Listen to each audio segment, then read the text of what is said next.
still kept hoping somebody would notice that I was missing.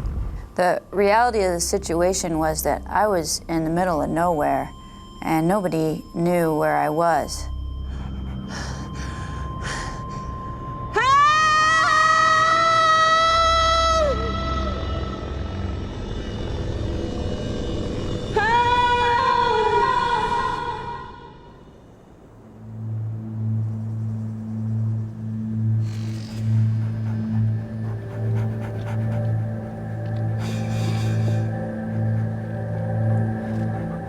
'Thanks to her endurance training and extraordinary willpower, Donnell has survived a second night in the freezing winter desert, where most people wouldn't have survived one. But it's unlikely she will survive another. 3 pints of blood have seeped into her pelvic cavity, and she's becoming much weaker. On that lump around my midsection, it was blood. I couldn't see it because it was all internal, but I was losing a lot of blood. I didn't want to die, and I had to get out of the canyon, and nobody knew where I was, so I tried again. And I was determined to just to fight the pain and to try again.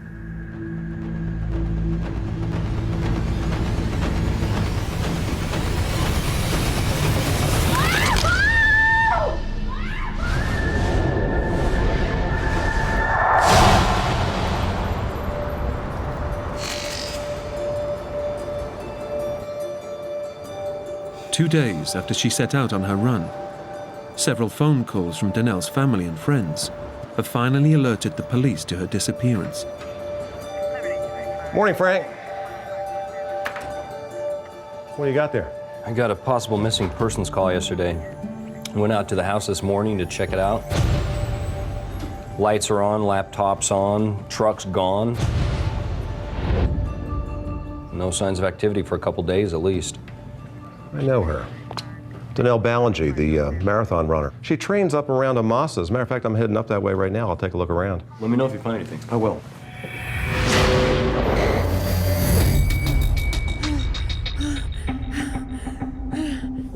Oh, maybe I made it about 3 inches, and I got myself stuck in this small, wasn't even a pothole. It was just a change in direction in the rock, and I couldn't even barely get myself out of it. With little blood-borne oxygen reaching her vital organs, Donnell's body is close to shutting down. It's only her extraordinary physical conditioning that's keeping her alive. But she won't live much longer without medical help. And she knows it. I was hyperventilating, I could barely breathe. And I also starting to lose my vision. I would turn my head to look, and it would just sort of be this blur across the sky. And then I would have to focus on something in order to sort of get my vision back. Barely able to see, Donnell can go no further. Defeated, she spends a painstaking 3 hours inching her way back to her only source of water. 50 hours after her dramatic fall, the adventure athlete's hopes of getting out of the canyon alive now seem futile.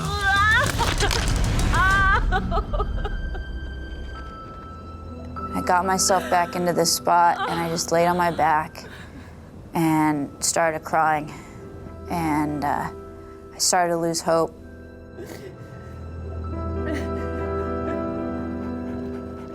And Taz came over to me and was just licking my tears.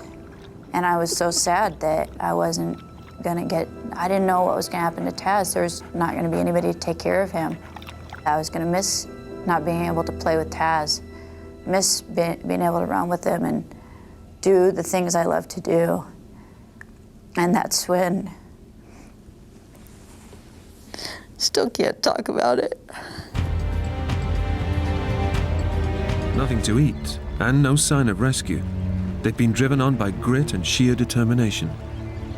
Then suddenly, signs of life appear in the distance. Well, first, I'm making sure I'm not hallucinating. We haven't eaten, we haven't slept.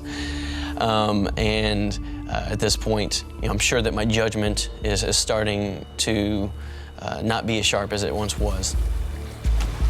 You see that? What? That. Oh my God. Hey! Hey! All of a sudden, you just get this feeling of, oh, I think we made it. Is anyone in there? No. Brandon and Gina realize this is not your average campsite. We definitely know right off the bat that something's wrong.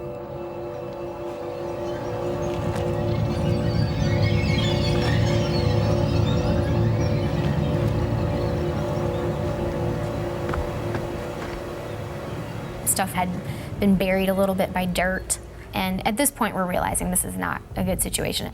We don't hear anybody, we don't see anybody. It's just a very ominous feeling. Hey! Hey, Brandon! Look. Look at this. So we start going through the bag, the contents of the bag. We're discovering these maps. We had no idea really what we were looking at, but just that there were some sort of maps. And there was obvious writing in the white space. Brandon. Brandon, look. This is today. This is May 8th. Someone's here. We're gonna be okay.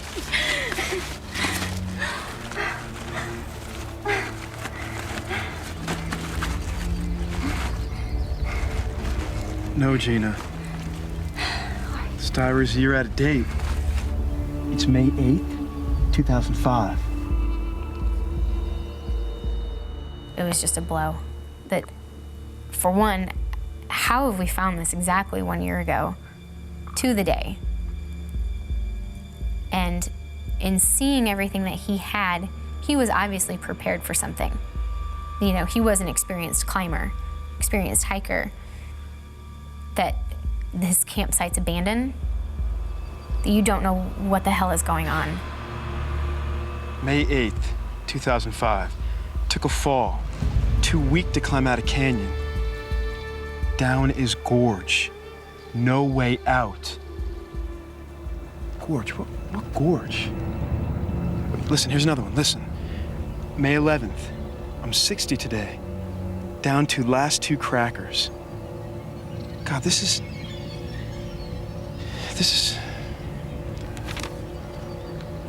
Here, May 14th.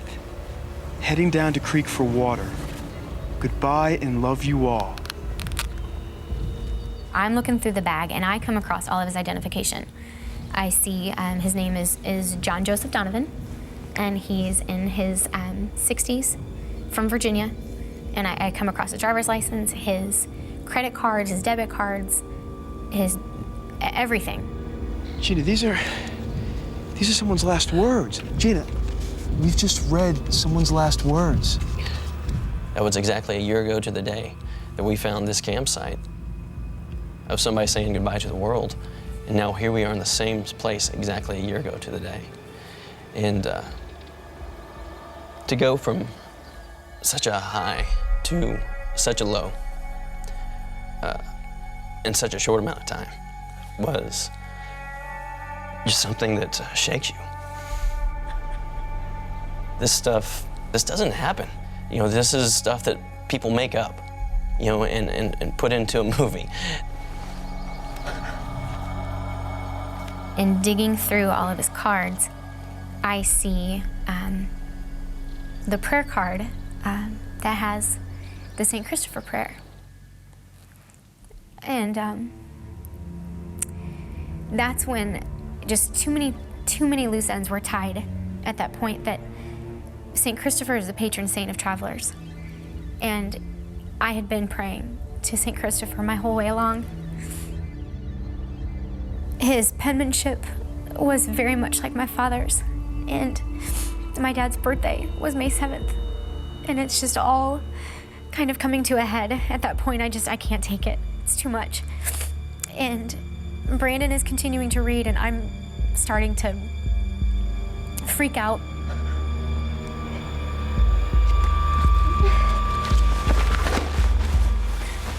At that point, I took his bag And I gathered up everything I could. I gathered up his glasses, his shoes, his jacket, because in my mind, that's somebody's dad. And somebody's dad didn't come home. And it was just important to me that any of his family have his things.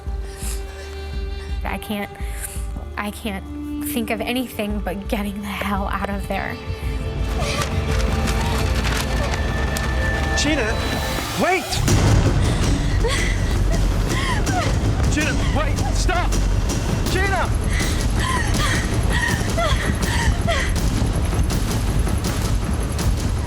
It's just a mess. We're losing all sense of cool, which we'd maintained our composure the entire way, and that was a breaking point.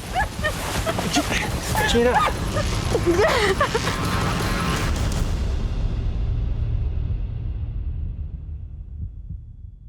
And, you know, Brandon came up and grabbed me and just kind of said, breathe.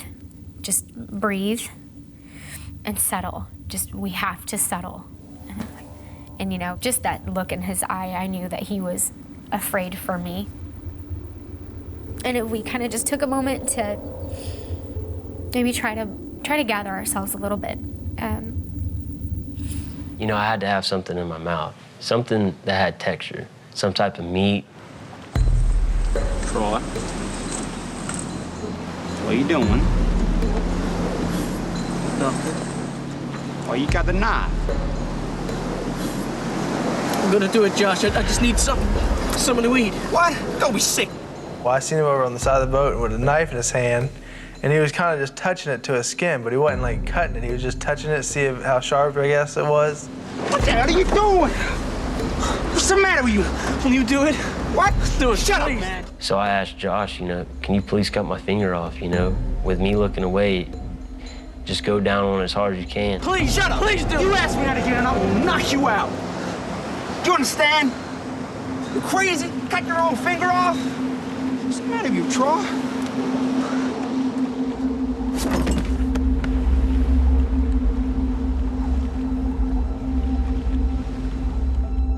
We've been there on most of the islands around Charleston.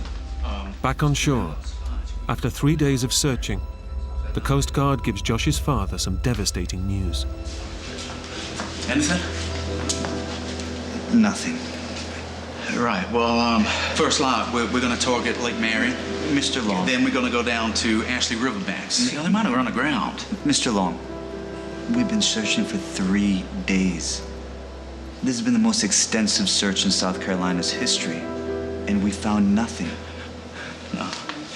No, you can't call off the search. I'm truly sorry. There's nothing more we can do. Please. Coast Guard came to us and said they're going to officially call off the search. And now they're going to switch it from a rescue to a recovery. I'm sorry.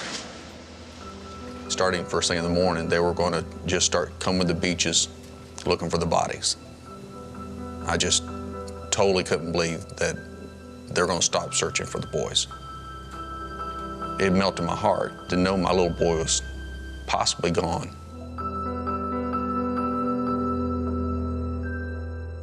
Knowing the Coast Guard has now called off the search, Eddie is left with little more than his faith. How are you, Edward? They're still out there. I just know that they're still out there. Throughout the whole thing, I just had to rely on prayer.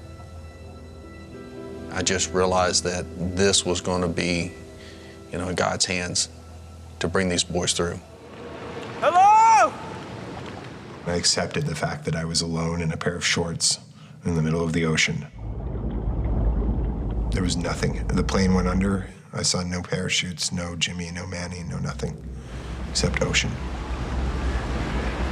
Stranded miles out in the Pacific Ocean, Will is overcome with a feeling of complete hopelessness. And he can see no way out. I couldn't see land. I saw no boats. I didn't think there was any way I was going to last overnight in the ocean. If I'm going to die, why couldn't I have just gone in with the plane instead of have to struggle out here until I drown? If there's a chance at life, I'll fight, you know? But if I'm going to die no matter what, why stretch it out, you know? Give me instant death. Will knows he's landed in shark-infested waters. I'd remembered what I'd known about sharks being able to smell blood and realizing that I was vulnerable in the middle of the ocean. If they want you, they can find you from very far off. But he begins to replace his fear of sharks for a feeling that they may actually offer him a quick way out.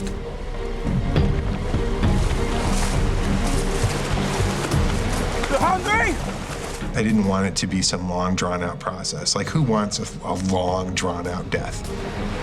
Come on! Which is why I decided that being eaten would be a much better option. Come on! You hungry? Ah! Come and get it, come on!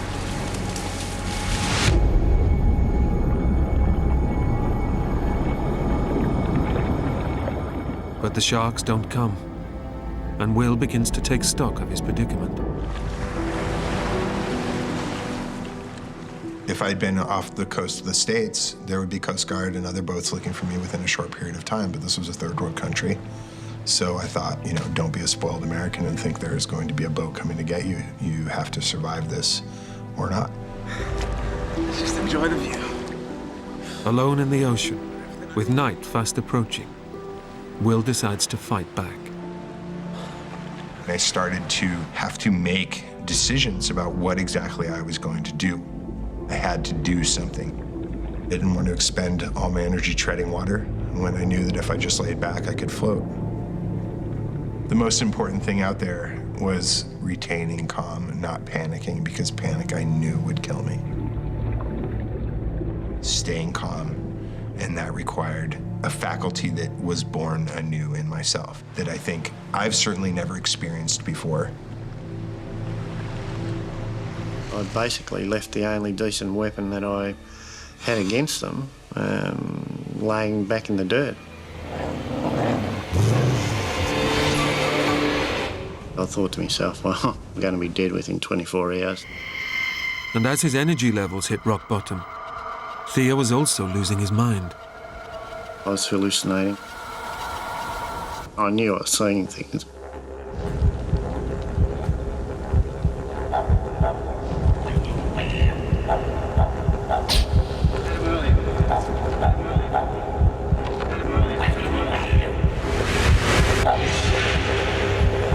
Feeling lucky? Today might be the day. Theo's physical and mental decline means he had little energy to walk. His fourth night exposed to the freezing cold could be his last, as he risks dying of hypothermia. It got very wild, very cold, very windy. So I basically just sat on my backside and shivered all night.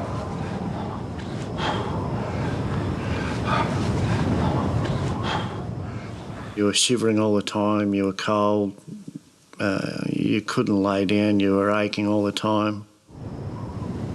All you're waiting for is the sun to come up so you can just start getting warm again.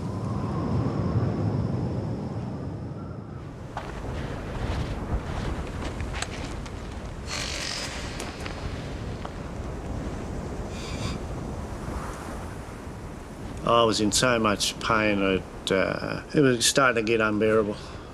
Stomach cramps.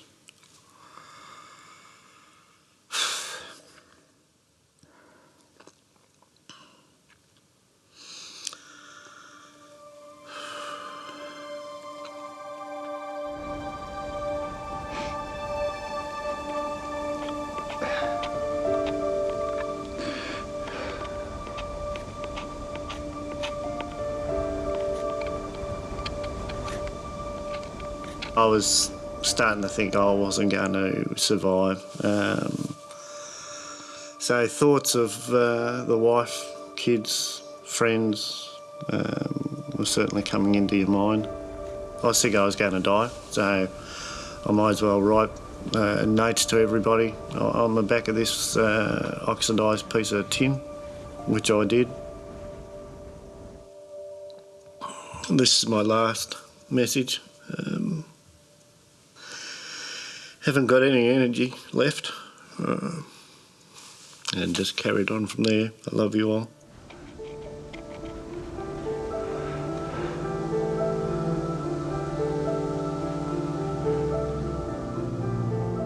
Trying to explain, more so to my wife, that it was my fault that I was there.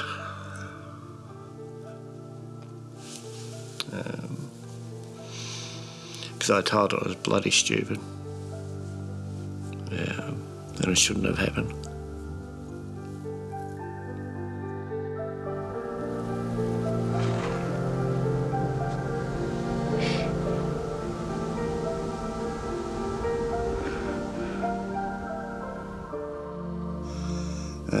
Religion becomes very, very strong.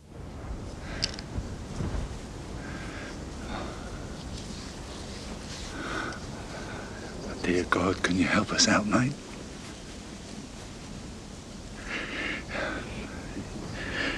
If you see me out of this, I'll see you right, I promise.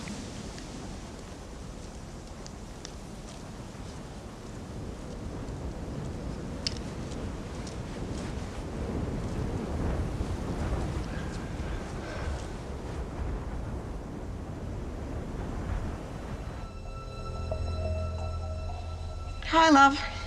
It's Mum. There's something I need to tell you. It's your dad. Theo's wife, Pauline, has been waiting on tenterhooks for news. Until now, she's resisted phoning their 3 grown sons to tell them their father's missing. He went detecting with Brian and Doug, and he didn't come back. Don't worry, I said, as soon as the moon comes out tonight, he'll find his way back, honey. It's okay. I said, you know, it's okay, Mum. He will be found, it's okay. And I'm crying and crying. And I didn't tell them that how vast an area we were in. And I mean, you could not imagine it. Your dad's a fighter, isn't he?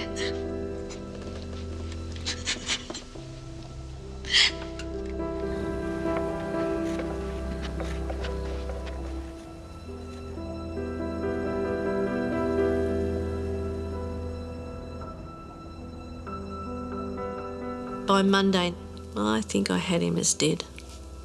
I really did. I couldn't think that someone of his weight and health could live that long without food, water and his medication. I really didn't.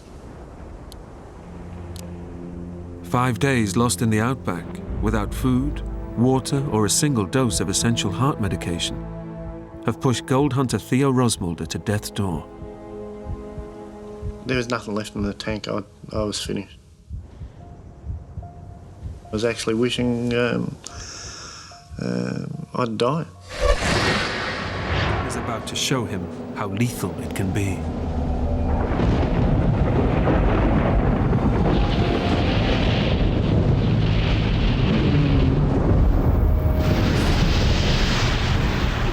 This time it's on him in an instant. It's run or die. I ran as fast and as frantically as I could. I was running for my life. And then the next thing I knew, it pulled me off my feet.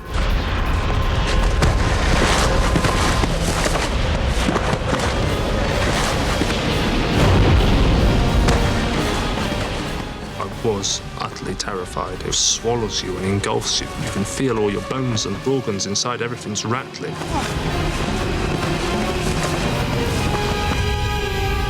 All of a sudden, I was falling. And then I was thinking, this is really bad.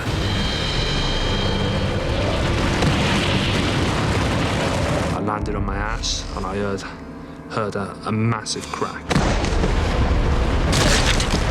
and that was my pelvis shattering and the head of my femur snapping off.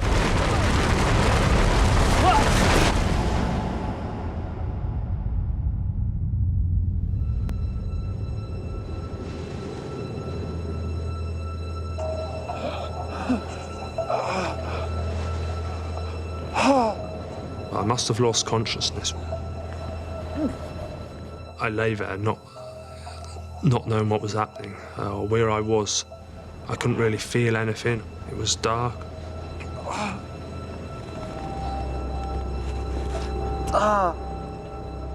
The fall has inflicted a bloody gash to his head. But Ken is about to discover that his body has suffered a far more deadly blow. The pain finally hit me. It was absolute agony. It was like a red-hot poke was just being pushed into the side of my leg.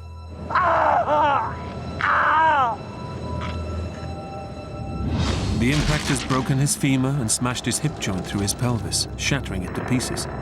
Bone fragments have severed blood vessels around the pelvis, causing internal bleeding and making his core body temperature plummet. In this extreme environment, his injuries could prove fatal. Ken knows it's bad, but is unaware of the full extent of the damage.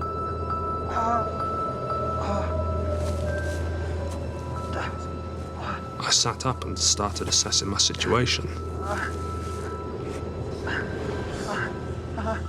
As I put my hand to the side of my leg, my left hand felt wet and sticky, and I got a big open wound on a couple of inches on the side of my left hip.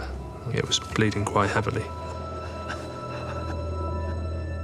He needs to act quickly to prevent further loss of blood, which could harm his chances of survival. I managed to force myself to roll on my side.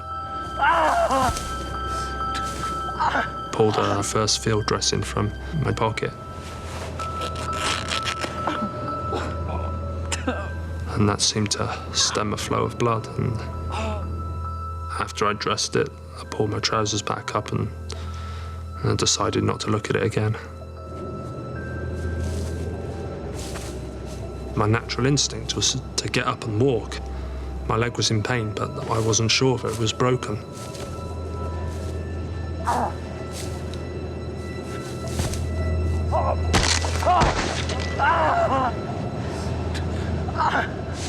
I felt a jolt of agonizing pain shoot up my leg, and it became apparent that there was no way in hell I could walk. My leg was gone. It was a pretty desperate situation.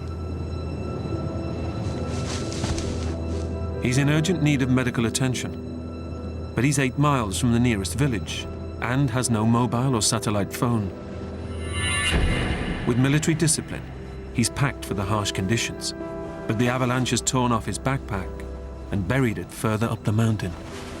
I was deprived of all my provisions, my sleeping bag, my stove, my meals, everything I needed to survive.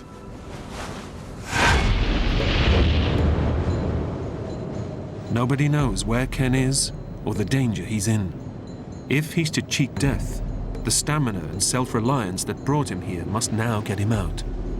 But he faces a tough dilemma. Go up in the vain hope of finding his life-saving kit, or conserve precious time and energy and descend in search of help. It was a real tough decision to know what to do. The implications of making the wrong decision were deadly. He then spots his torch, which has fallen from his backpack and miraculously turned itself on. This torch was now my best means of survival. If I could get the torch, and I'd possibly have a chance, even if it's a small one, of finding my other items of kit. I'd have a bit more food. I'd have a sleeping bag. It was a small distance, but it was so painful and so difficult to cover the ground.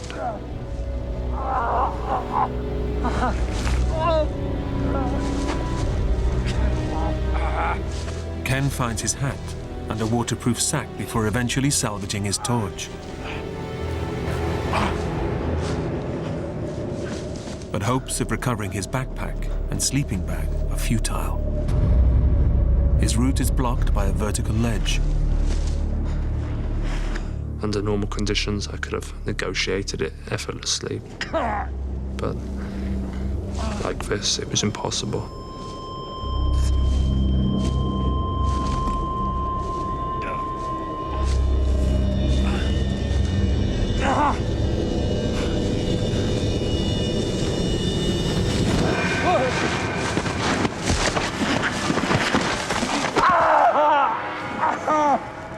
It was a pathetic effort, and I just fell over backwards. My leg folded up underneath me, but it just wrenched at the joint.